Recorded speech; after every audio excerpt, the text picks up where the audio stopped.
Kita semua tumbuh dengan narasi yang sama, kerja keras tidak akan mengkhianati hasil. Atau versi ekonominya, kalau setiap orang mengejar kepentingannya masing-masing dengan maksimal, maka dunia akan menjadi tempat yang lebih baik bagi semua orang. Kedengarannya indah, bukan? Masalahnya, itu salah. Bayangkan, dua orang tertangkap karena melakukan kejahatan, dan polisi tahu mereka melakukan kejahatan, tapi butuh pengakuan.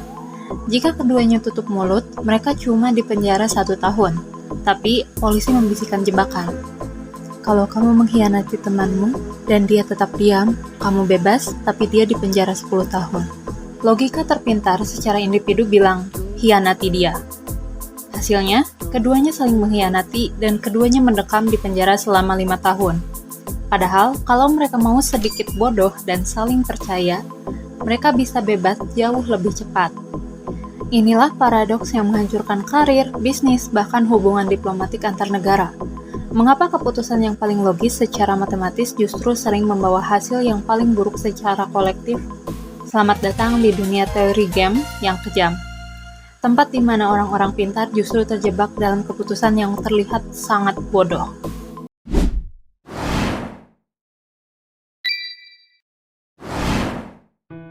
Sebelum kita melangkah lebih jauh, mari kita luruskan satu hal. Teori game bukan tentang cara menang main Mobile Legends atau Elden Ring. Ini adalah cabang matematika tingkat tinggi tentang interaksi strategis. Intinya sederhana namun mematikan. Hasil dari keputusanmu tidak hanya ditentukan oleh apa yang kamu lakukan, Good afternoon. tapi juga oleh apa yang orang lain putuskan. Kamu tidak hidup di dalam ruang hampa. Pada tahun 1944, John von Neumann, seorang jenius matematika yang juga merupakan arsitek komputer modern, bersama ekonom Oscar Morgenstern, ia menerbitkan buku yang mengubah sejarah. Mereka tidak melihat ekonomi sebagai sekedar angka, melainkan sebagai permainan strategis. Mereka ingin menjawab satu pertanyaan besar, bagaimana cara menang jika lawanmu sama pintarnya denganmu? Awalnya, teori ini hanya fokus pada zero-sum game, situasi di mana kemenanganku adalah kekalahan mutlak buat kamu. Para jenius di masa itu menyadari bahwa dunia ini adalah papan permainan raksasa. Dan untuk memahami permainannya, kita butuh 3 fondasi utama. 1. Pemain. Siapa saja yang terlibat, bisa jadi kamu, perusahaan kompetitormu, atau bahkan 2 negara yang saling bersitegang. 2. Strategi. Daftar lengkap rencana aksi yang bisa diambil oleh setiap pemain, apakah kamu akan menyerang, bertahan, atau bekerja sama. 3. Payoff, atau imbalan. Hasil akhir atau skor yang didapat. Ingat, payoff-mu bisa berubah drastis hanya karena lawanmu mengubah satu langkah kecil dalam strategi mereka. Jadi, saat kita bicara tentang keputusan bodoh, seringkali itu bukan karena pelakunya kurang pintar, mereka hanya gagal membaca bagaimana strategi lawan akan mengacaukan payoff yang mereka harapkan.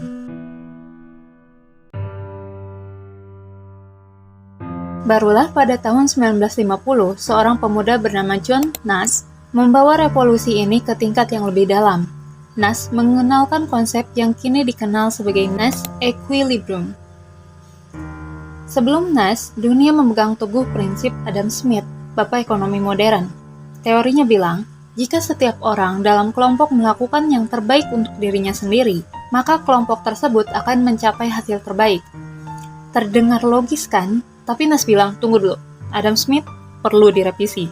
Berbeda dengan von Neumann, Nash menunjukkan bahwa dalam banyak situasi, pemain tidak bisa lagi mengubah strateginya sendiri tanpa memperburuk nasibnya sendiri. Ini adalah titik mati atau deadlock. Disinilah teori Adam Smith runtuh. Nash membuktikan secara matematis bahwa dalam kesetimbangan ini setiap orang bisa saja terjebak dalam hasil yang buruk bagi semua pihak.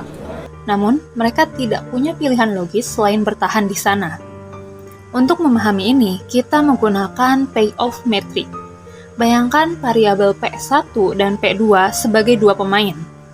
Jika keduanya bekerja sama, mereka mendapat imbalan sebesar masing-masing 3. Namun, jika P1 berkhianat, sementara P2 tetap bekerja sama, P1 mendapat keuntungan maksimal 5 dan P2 rugi total 0. Karena kedua pemain takut mendapatkan skor 0, logika dominan memaksa mereka berdua untuk berkhianat. Hasil akhirnya, mereka berakhir di titik 1-1. Secara matematis, 1-1 jauh lebih buruk daripada 3-3. Tapi inilah Nash equilibrium, titik di mana rasa takut akan pengkhianatan mengalahkan harapan untuk bekerja sama.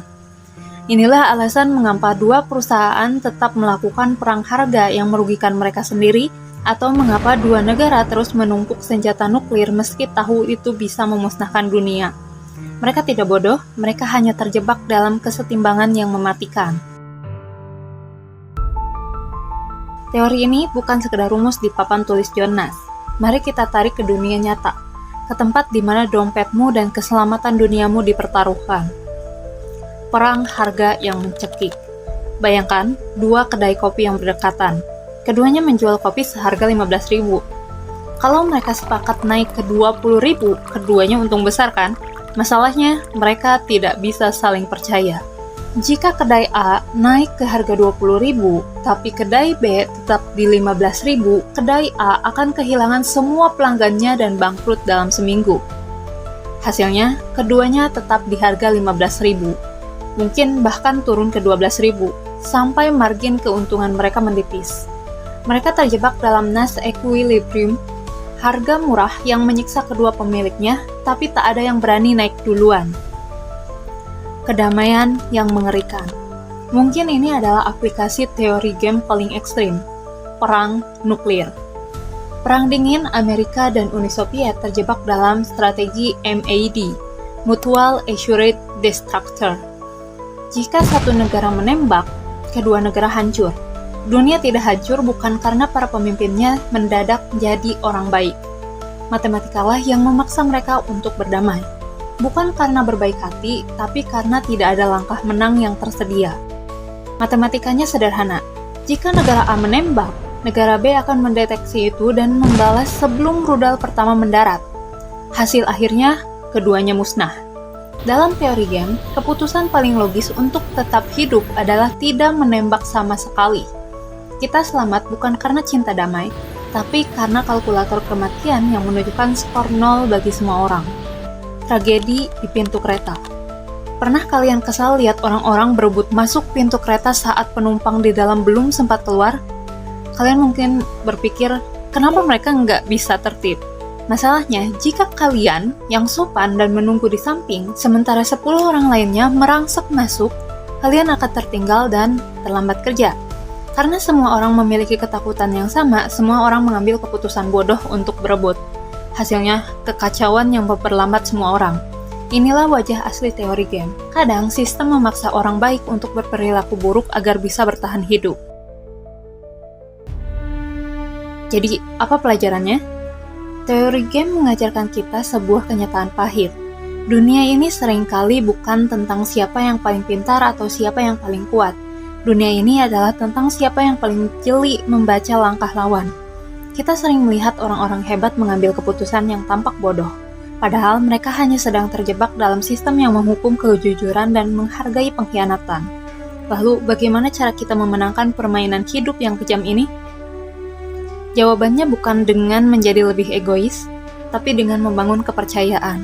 Tanpa kepercayaan, kita akan terus terjebak dalam titik mati Nash equilibrium, di mana kita semua rugi karena takut dikhianati. Tapi saat dua pihak berani menurunkan ego, sepakat untuk bekerja sama, dan menjaga komitmen, saat itulah hasil terbaik bagi semua orang bisa tercapai. Satu-satunya cara untuk memutuskan kutukan teori game adalah dengan berhenti melihat orang lain sebagai lawan, dan mulai melihat mereka sebagai mitra. Karena pada akhirnya, keputusan paling cerdas yang bisa kita ambil adalah keputusan yang membuat kita semua menang bersama. Pertanyaannya, apakah kalian cukup berani untuk memulai mempercayai orang lain hari ini? Pada akhirnya, hidup kita adalah sebuah permainan besar yang saling terhubung tanpa putus. Setiap keputusan yang kalian ambil hari ini sebenarnya adalah reaksi atas langkah yang diambil orang lain kemarin. Dan langkah kalian hari ini akan menentukan nasib orang lain besok.